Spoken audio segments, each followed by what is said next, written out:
Ya, saya.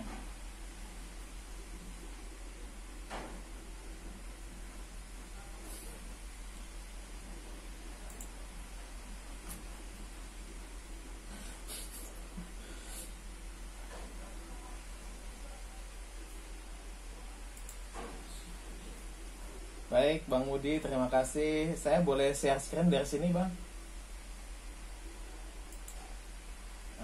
Baik, di sini saya akan membawakan seperti yang tadi Pak Budi telah sampaikan. Eh, nah,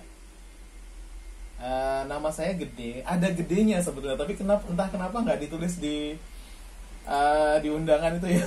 Ada gedenya, jadi cukup gede Yulian aja. Yoga ditanya mungkin agak kepanjangan.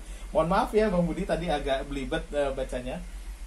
Suara saya bisa terdengar dengan baik dan jelas? Oke, terima kasih. Assalamualaikum warahmatullahi wabarakatuh. Sekali lagi, salam sejahtera buat Bapak Ibu yang telah bergabung pada kesempatan hari ini. Saya akan membawakan pengantar peta respon dan rencana kontingensi seperti yang tadi telah disampaikan.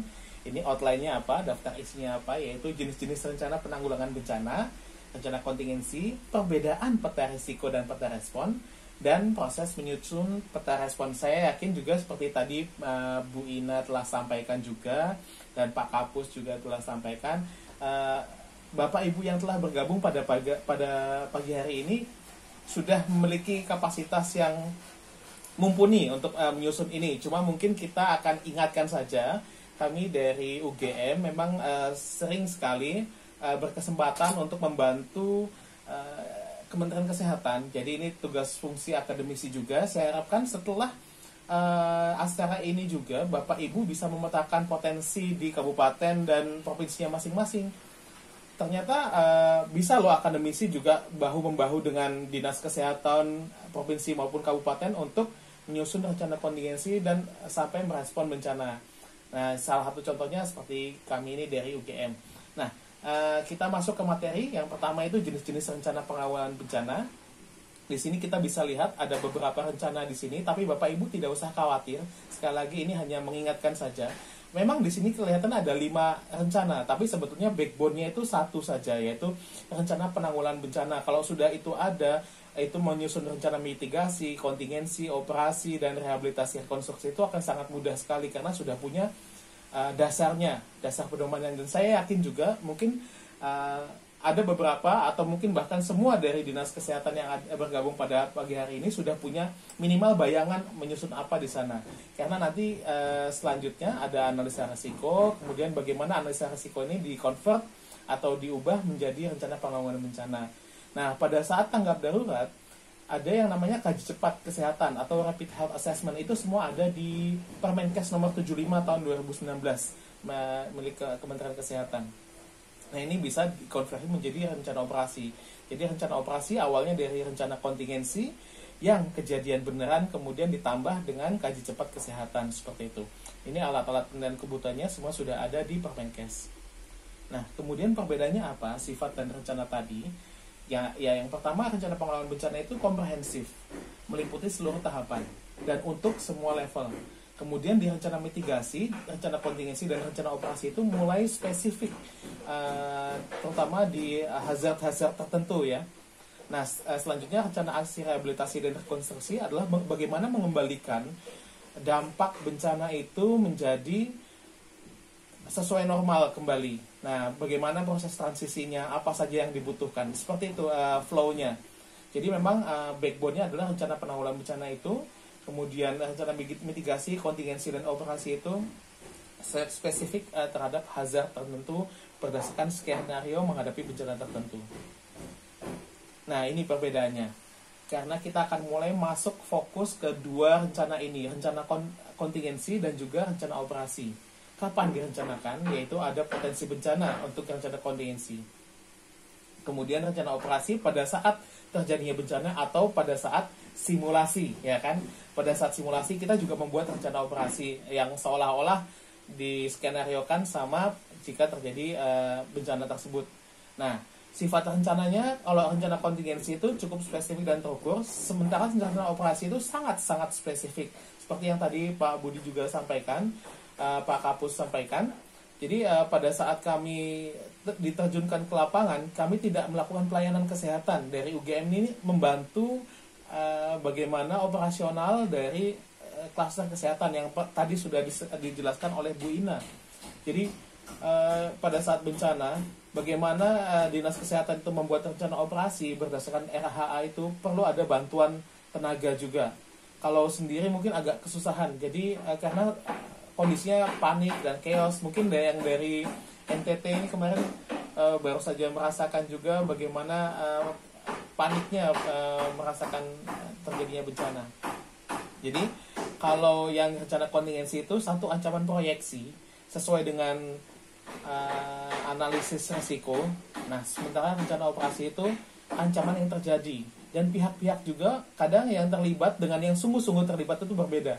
Pada saat bencana ada yang sedang di luar kota, kemudian itu dimasukkan ke dalam rencana operasi. Seperti itu, dan levelnya juga berbeda untuk kontingensi dan rencana operasi. Nah, kita lihat selanjutnya, apakah rencana kontingensi itu mulai spesifik lagi masuk ke rencana kontingensi. Jadi prinsip-prinsipnya adalah ini dibuat untuk menghadapi keadaan darurat yang masih bisa ditanggulangi oleh kapasitas wilayahnya. Kemudian disusun bersama pihak-pihak yang terlibat. Jadi jangan Bapak Ibu sendirian saja dengan Dinas Kesehatan dan Puskesmas saja, tapi juga ada misalnya BPBD, kemudian Babinsa, Koramil, ya kan, TNI Polri, ya seperti itu. Skenarionya dan tujuannya juga disepakati bersama. Jangan yang satu maunya banjir, yang satu maunya tanah longsor, jadi tidak ketemu.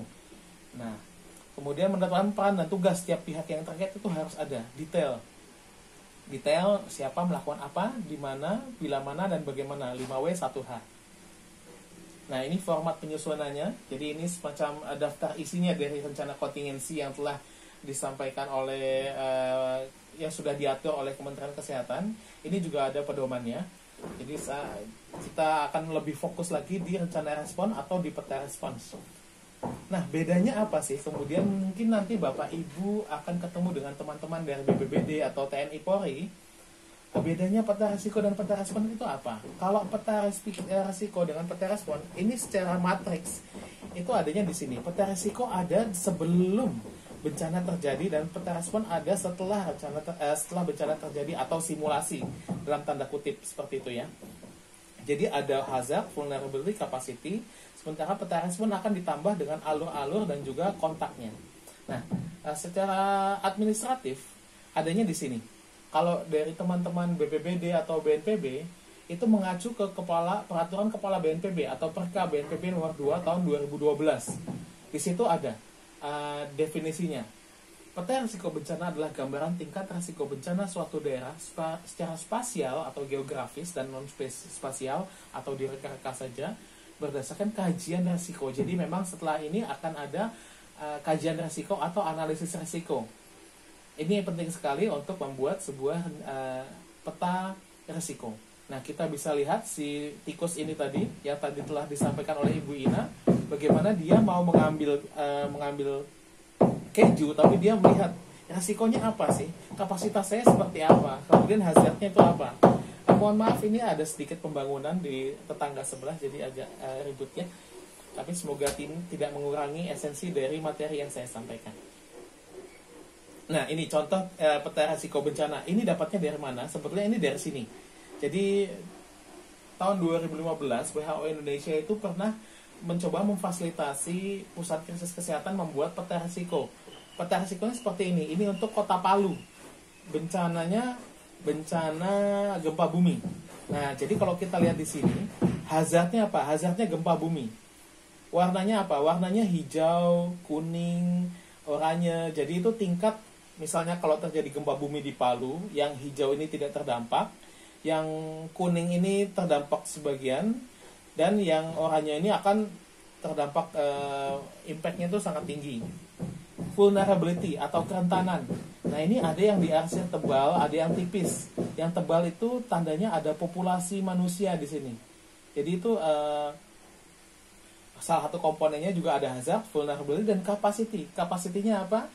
Rumah sakit di Kota Palu ditandai secara geografis ada di sini.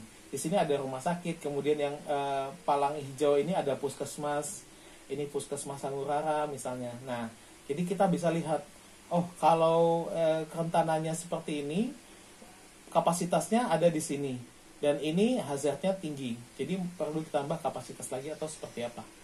Nah, ini contoh peta risiko bencana. Nah, kalau kita lihat dari BNPB atau BPBD, kita juga bisa menggunakan resource yang sudah ada. Jadi di luar kesehatan, di luar Kementerian Kesehatan, di luar Dinas Kesehatan, kita juga punya banyak teman seperti BNPB, BPBD. Nah, kita tinggal klik saja di link ini, kemudian kita ambil peta risikonya. Mungkin berbeda memang, tidak sama, tergantung dengan ini. Kita lihatnya di sini. Sumber datanya dari mana? Nah, ini yang bikinin peta risikonya Kementerian Kesehatan yang difasilitasi WHO, dia ngambilnya dari sini. Sedangkan kalau BNPB, dia punya sistemnya sendiri. Tapi intinya sama. Nah, yang kedua, peta respon. Apa sih peta respon itu? Ada peta risiko, kemudian peta respon. Peta respon yaitu respon kapasitas daerah dalam merespon kedaruratan yang disajikan dalam bentuk peta yang bersih bahaya dan kapasitas. Ini ada di Permenkes 75 tahun 2019 yang dapat ditambahkan dengan alur respon dan jalur evakuasi. Jadi komponennya ada kapasitas dan juga kerentanan dan juga hazard tadi ya. Nah, kenapa kita butuh ini? Karena ada permasalahan kesehatan yang luar biasa dan keterbatasan sumber daya. Dan juga ada sumber daya mungkin akan masuk dari luar daerah. Dan ini harus kita petakan. Dan peta respon bencana adalah media yang digunakan sebagai visualisasi. Nanti kita lihat seperti apa. Yang seperti tadi Pak Kapus sampaikan. Kita membantu bagaimana membuatnya. Kita membuat peta ini harus dengan gaya di mana orang pada masuk ke dalam klaster kesehatan, mencoba mengkoordinasikan dirinya dan timnya. Itu langsung eye-catching. Oh, dia lihat, oh ini kok bagus ini apa ini? Oh, ini papan informasi. Semua informasi ada di papan ini. Jadi tidak perlu orang ini kemudian bertanya-tanya lagi. Tidak perlu misalnya PPNI, kemudian ID yang datang membantu, tim-tim emergency medical team atau relawan kesehatan. Itu ada di Permenkes 75 tahun 2019 juga, definisinya apa. Datang mau membantu, tidak perlu repot lagi melihat, bertanya-tanya lagi dan membebani tenaga yang ada di klaster kesehatan. Dia cukup melihat peta respon ini, dia sudah mengerti. Oh, hazardnya apa? Kemudian vulnerabilitasnya di mana? Jadi letak pengungsian di mana? Dan kapasitas yang existingnya itu apa saja? Nah, seperti itu. Jadi intervensi selama atau segera setelah bencana memenuhi kebutuhan mendesak bagi orang-orang terdampak itu bisa didistribusikan secara efektif dan efisien. Jenisnya ini ada peta manual, yaitu peta kapasitas, dan juga peta layanan, dan juga peta digital yang tadi sudah disampaikan, bisa seperti infografis, kemudian bahan rapat koordinasi, tapi mungkin ini tidak di TKP, karena untuk membuat peta digital dibutuhkan beberapa sumber daya yang tambahan. Dan juga perlu ada laporan perkembangan situasi. Ini biasanya dari pusat krisis yang bikin Pak Al-Ghazali ini, tepatnya. Luar biasa. Nah, kebutuhannya apa? Untuk peta manual, yang penting kita punya peta.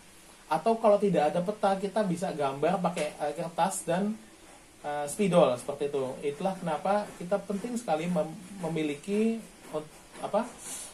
kita siapkan spidol, kemudian kertas, kemudian sticky notes yang ditempel-tempel itu, paku, gunting, pin, benang warna.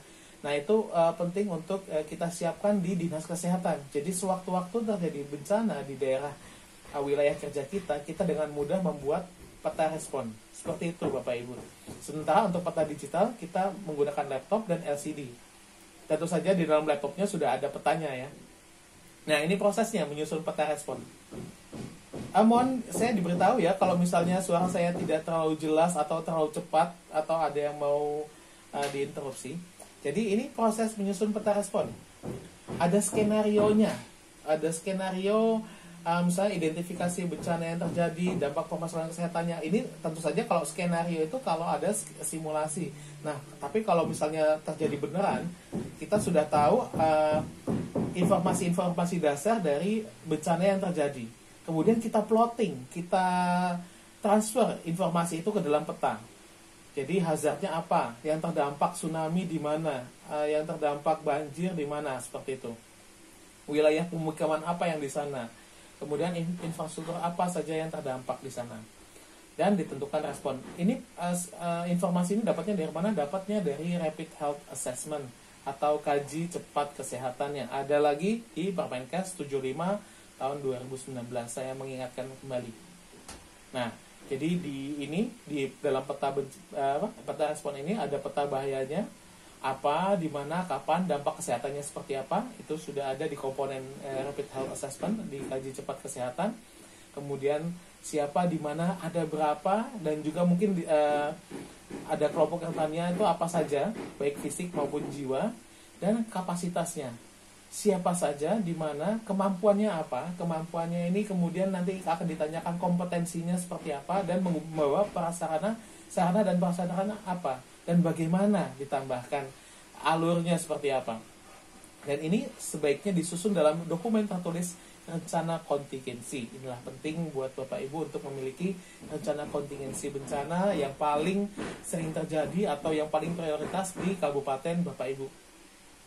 Nah, ini contoh peta respon. Ini dari PD Jaya ya, waktu itu tahun 2016. Kemudian kami juga berkesempatan hadir di sana.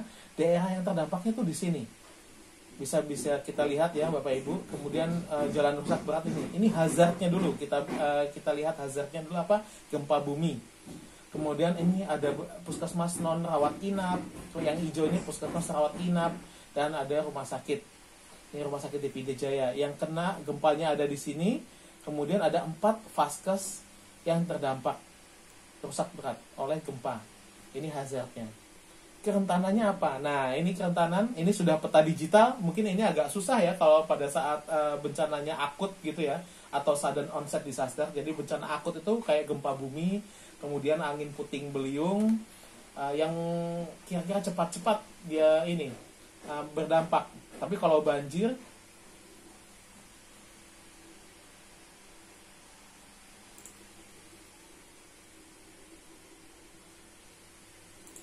ya, hilang sejenak. Mohon maaf, tadi saya hilang sinyal. Saya ulangi lagi ya. Tadi sudah sampai di mana? Di sini ya. Gimana Bapak Ibu, suara saya terdengar? Iya, sampai di peta digital, di peta respon kerentanan ini ya. Ya, jadi terjadi hilang sinyal mendadak, tapi tetap tenang, jangan panik. Ini peta respon yang digital. Kita bisa lihat di sini, H itu apa? H itu hotel, bukan. H itu rumah sakit, hospital, ya kan? Kemudian yang kuning-kuning ini apa nih? Titik pengungsian. Wah, ini yang susah kadang-kadang kalau pada saat bencananya akut tadi itu ya. Bencananya tiba-tiba terjadi, gempa bumi, tsunami, banjir bandang. Kalau banjirnya pelan-pelan mungkin kita bisa petakan. Gimana kita memetakan puskesmas? Ya tentunya kita tahu dari laporan masyarakat. Ada ini 100 orang mengungsi di lapangan. Nah, kita petakan di sini. Yang kuning-kuning ini. Kemudian ada posko lagi. Nah, posko kita kasih warna hijau seperti itu. Nah, memang kalau sudden onset atau mendadak bencananya akan sangat sulit karena titik pengungsiannya pindah-pindah, apalagi kalau hujan lagi. Jadi dia sudah mengungsi di lapangan, ternyata hujan, lapangannya banjir. Dia pindah naik ke atas, ke daerah yang lebih tinggi. Hilang tempat titik pengungsiannya. Oleh karenanya, pada penyusunan peta respon, di sini nggak ada, di materi ini nggak ada kayaknya ya. Kita baik mengacu kepada puskesmas. Jadi kita petakan puskesmasnya yang paling dekat itu apa, kemudian di daerah wilayah kerja puskesmas itu ada berapa titik pengungsian. Nah, jadi nanti pada saat tim IMT atau relawan kesehatan yang datang mau membantu, mau ke titik pengungsian mana, kita minta mereka koordinasi dulu ke puskesmas setempat. Jadi jangan sampai puskesmas sebagai lini depan pelayanan kesehatan itu ditinggalkan justru oleh tenaga kesehatan yang datang membantu. Seperti itu. Nah, inilah kenapa kita kapasitasnya selalu mengacu kepada puskesmas. Jadi ujung tombaknya puskesmas. Jadi Bapak Ibu di Dinas Kesehatan Kabupaten Kota, kabupaten ya kebanyakan ini kalau bisa tahu kapasitas puskesmasnya. Jadi ini contoh yang di Sulawesi Barat kemarin. Jadi ada puskesmasnya mana saja sih yang ada di Sulawesi Barat. Kemudian jumlah SDM-nya total ada berapa, yang aktif ada berapa, karena itu penting untuk kita pada dalam di Dinas Kesehatan Kabupaten untuk mendistribusikan tim relawan kesehatan yang mau datang. Memang daerahnya parah, tapi ternyata SDM-nya 100% dia masuk, seperti itu. Nah ini, rusak sedang, tapi tidak ada pelayanan. SDM-nya 28, yang aktif tidak ada. Ini penting sekali untuk, sementara pengungsiannya ada 8 titik. Nah jadi kita berikan 1 titik pengungsian itu ada, nanti akan mendapatkan materi tentang SPM. 1 titik pengungsian itu akan harusnya dilayani oleh berapa dokter, berapa perawat, dan lain sebagainya. Nah ini kita akan kirim tim relawan kesehatan kemana, berapa ke sana. Ini yang penting untuk Bapak Ibu petakan, mungkin mulai dari sekarang ada, dan mungkin sudah ada ya. Ini cuma mengingatkan saja. Ini rusak berat, tidak ada pelayanan semuanya. Dan yang penting juga ada dipetakan berapa titik pengungsian yang ada di wilayah kerja puskesmas tersebut. Nah kemudian kita kirimlah mobile clinic seperti itu ya. Jumlah pengungsinya di Tapalang ini ada berapa, dia melayani berapa pengungsi. Nah, siapa yang berada di sana? Tim MDMC. Setelah ini ada nih Pak Budi dari MDMC. Alhamdulillah memang selalu bergabung dalam setiap bencana, membantu. HIPGABI, Himpunan Perawat Bedah. Nah, seperti itu. Nah ini bentuknya. Contoh peta respon yang ada pada saat bencana Sulawesi Tenggara di Palu. Ini di Dinas Kesehatan Provinsi. Karena bencananya cukup berat. Jadi di Dinas Kesehatan Provinsi kita ada ini. Kemudian di Dinas Kesehatan Kabupaten kita juga ada ini sesuai dengan kabupaten dan kotanya. Ini di Kota Palu. Kemudian ini di Kabupaten Donggala. Bedanya apa? Oh, orang kan pada saat datang dia lihat. Ini yang ditunjuk apa ini? Kuning. Kuning itu berarti puskesmas. Ini peta Kabupaten Sigi. Oh, puskesmas apa saja. Kemudian yang merah apa tadi? Rumah sakit. Oh, rumah sakit yang terdampak ini di mana saja. Kemudian tim relawan kesehatan yang sudah ada di sana tuh apa saja. Seperti itu. Jadi dilihatkan yang di tempat yang mudah dilihat, karena ini e-catching, mungkin sambil mereka menunggu registrasi atau menunggu rapat, tim relawan kesehatan atau bahkan lintas sektor yang lain, bahkan waktu di Lombok itu Kapuskes TNI, waktu itu masih Pak Ben Yura Rimba, Letjen, Letjen kalau salah beliau ya, Majen, datang itu, kaget dia, kesehatan kok bisa bikin begini dan bagus dan informatif, sama dia diambil itu petanya itu yang di KLU itu Kabupaten Lombok Utara, diambil dibawa ke kesatuannya, disuruh anak buahnya bikin yang sama seperti itu. Nah jadi ini di tempat yang mudah dilihat dan e-catching, kemudian diupdate berdasarkan hasil laporan perkembangan harian. Jadi kalau sudah bagus begini tiap hari diupdate. Oh puskesmas ini sudah ada bantuan dari tim MDMC, ada tim bantuan dari PMI dan lain sebagainya. Jadi ini dibuat secara manual dengan peralatan seadanya. Akan berbeda dengan misalnya banjir Jakarta. Kalau Jakarta dia sudah sophisticated ya, sudah canggih gitu ya, pakai digital, karena bencananya pelan-pelan, jadi slow onset. Nah jadi seperti itu. Jadi update data dari peta respon diolah menjadi informasi untuk penentuan operasi dan advokasi. Penentuan operasi dan advokasinya bagaimana, ini akan kita sampaikan besok. Jadi ini sequelnya kayak film ya. Ini bagian pertama, besok ada bagian keduanya. Nah ini contohnya, kita contoh satu aja. Bagaimana kemudian dari peta respon di Kota Palu ini kita ubah, kita kirimkan ke Jakarta. Tolong dong Jakarta dibikin peta digital yang bagus dan informatif, dan nanti kita sebarluaskan ke stakeholder. Jadi tim yang akan berangkat sudah tahu mereka mau berangkat kemana. Misalnya ini rumah sakit apa ini? Ya kan, KB Lota. Tempat tidurnya ada berapa? Perawatan 20, IGD-nya 6, IC-nya 5, bayi 4. Jadi kalau sudah seperti ini, dia tidak akan kirim tenaga dokter banyak-banyak. Karena kalaupun mengirim dokter banyak-banyak, akan menumpuk di situ ya kan. Kita cari yang lain lagi. Seperti apa? Yang lain laginya tuh apa? Nah, kita lihat, oh di Rumah Sakit Madani ini, tempat tidur perawatan yang bisa digunakan 30. Nah, kita kirim aja PPNI tim perawat ke sana. Nah, seperti itu. Sarana penunjangnya ada semua di sana. Seperti itu. Anutapura juga.